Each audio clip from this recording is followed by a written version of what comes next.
Okay, first we want to welcome back everybody. We know you missed the shir very much over Yontif. So this week Parshas Shmini, and as I was learning through the Parsha the last couple of days, so a couple of things came back to me, very interesting, inspiring lessons that I've seen over the years in Parshas Shmini. So at the end, when I narrowed it down to what I really wanted to speak about, I was still left with like two things.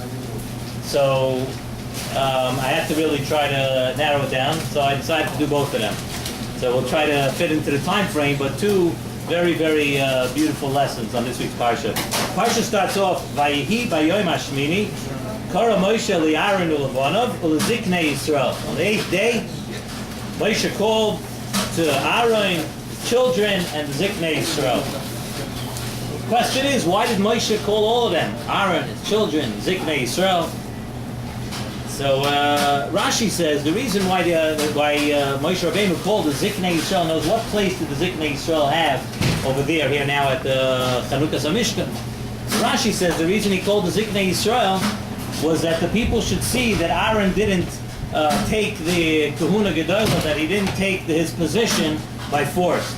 That the position of Aaron was one that HaKadosh Baruch Hu wanted him to have, and also that when it would be reflected back to the Yidden, the Zakanim would agree and say that, so he had a sort of a consensus, the Ziknei Yisrael were there. But there's a beautiful medrash on this week's Parsha. Medrash Vayikru Rabbah says like this, Amar Rabbi Akiva says the Bnei Yisrael are nimshol to a bird. Nimshol to a bird, and we see that in the beginning of this week's Parsha.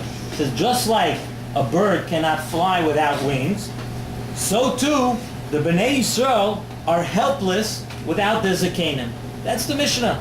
So the Medrash says a different shot. Why were the Ziknei Yisrael called? And he says that he brings a mashal that without the Zakanim amongst Klal Yisrael, without the elders, without us looking up to our elders, without our elders being there, we're like birds without wings. We can't fly. That's what the Medrash says. The Medrash brings down that member. So where did this all start? If you think about it, if you remember, I don't know if we spoke about this back then, I don't know if we started then, but it says by Avram Avinu that Avram Avinu and Yitzchak Avinu used to look exactly alike. So Avram Avinu told the Kadosh Baruch Hu, what's going to be, a person's never going to know who to respect. A person's going to walk in with his son and his grandson, everybody's going to look the same, the whole family, everybody's going to look the same, and nobody's going to know who to respect or when to respect. So Avram Avinu asked the Kadosh Baruch Hu, do me a favor, when a person gets old, make him look old. Make him look. But today we call him also look a little chashav. Maybe let him look old. So Akash Baruch Hu said it's a wonderful idea. We're going to start with you, Avraham Avinu. You're going to be the first one that you're going to look older than your son Yitzchak. And Mepharshim say that's what the pasuk says. Avraham zakein ba bayamim, and then Hashem berachas Avraham bakal, that Avraham zakein ba bayamim, that he looked. He was the first person to look old, and he look older than his son.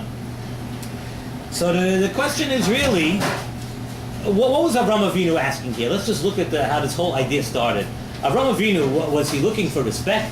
He was looking for covet. Avram Avinu was afraid that he might walk through the door with Yitzchak and they're not going to know who to stand up for. They're not going to know who to give shlishi to or shishi, whatever Avram Avinu was, right? They're not going to know what to do. Well, this is not Avram Avinu. We're talking about the same Avram Avinu who, when the guest walked in, he himself went and cleaned the dirt off their feet. So Vaistais Avram Avinu was not so concerned with his image, with his covet. So the answer is, like the Medrash says in our Parsha, Avram Avinu understood, and he was the first person to understand, that in order for Klal Yisrael to exist, in order for Klal Yisrael to have the right structure, in order for the people in Klal Yisrael to have the right ideas, they're always going to have to look toward the Zakanim. They always have to look back to the people that actually have experience, to the people that went through life a little bit, to the people that went through the trials and tribulations and the history, people that have been around the block once or twice or three times, people that know that know already what's going on. So Avraham Avinu understood that. Avraham Avinu understood that in order for Klal Yisrael to go on, we need that. So the pasuk over here said that Moshe Rabbeinu took that lesson and he called in when he was setting up the Mishkan, by the Chanukas of Mishkan now, Moshe Rabbeinu was setting it up with the Ziknei Yisrael. That we always have to Unlike the way it is today. Today in the 21st century, it's totally the opposite. When somebody gets a little older, he's out to lunch, right? He doesn't understand. He doesn't know what's going on. He's not with the times. You get with the program. You're not with the 21st century. Maybe so, right? That's the way that's the way people look at it. But we always look back at our fathers and our grandfathers, the people that have experience, and we always want to learn the lessons from them. And it's interesting, the Gemara Megillah says, the Gemara Megillah I saw last week, the Gemara says that I'll translate the Gemara says if an old man tells you to demolish something, and a young person comes and tells you to build, the Gemara says you listen to the older person and you demolish. Why, says the Gemara? Because the demolition of older people, somebody with experience, someone with experience is telling you to demolish, that's called building. We, in our small mind, we think that building is building, putting up something, and demolishing is taking it down. Somebody with experience might understand that sometimes taking something down and sometimes doing something which we would look at as destruction, that's really building. So that's why Moshe called in the Ziknei Yisrael. Moshe was teaching us a very important lesson. The second lesson I wanted to talk about on this week's Parsha was something I saw in the Siva Shalom a couple of years ago. And it's really a beautiful thing for us to know and a beautiful thing for us to remember. Pasuk says, "Vayisa Aaron es Yodav Ela'am Vayivarachem." It came time for the Chanukas HaMishkan, so Aaron lifted up his hands to Klal Yisrael and he gave them a bracha. Zok Rashi. Rashi says, what bracha did he give them? He gave them Birchas Kahanim. Yivarechecha, Yoer, Yisa. He gave the Klal Yisrael Birchas Kahanim. So the Nesiv Shalom asks, why does it say Vayisa Aaron?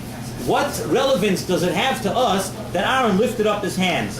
It should say Vayivarach Aaron. Aaron went out and he gave them a bracha. What significance does Aaron lifting up his hands have? The Iker mitzvah is really the bracha, not the lifting up the hand. And it seems like the pasuk puts an emphasis on the fact that Aaron lifted up his hands. Siva Shalom says a beautiful thing. He says, Vayisa Yodav, said the hands of a person refer to the maisim of a person.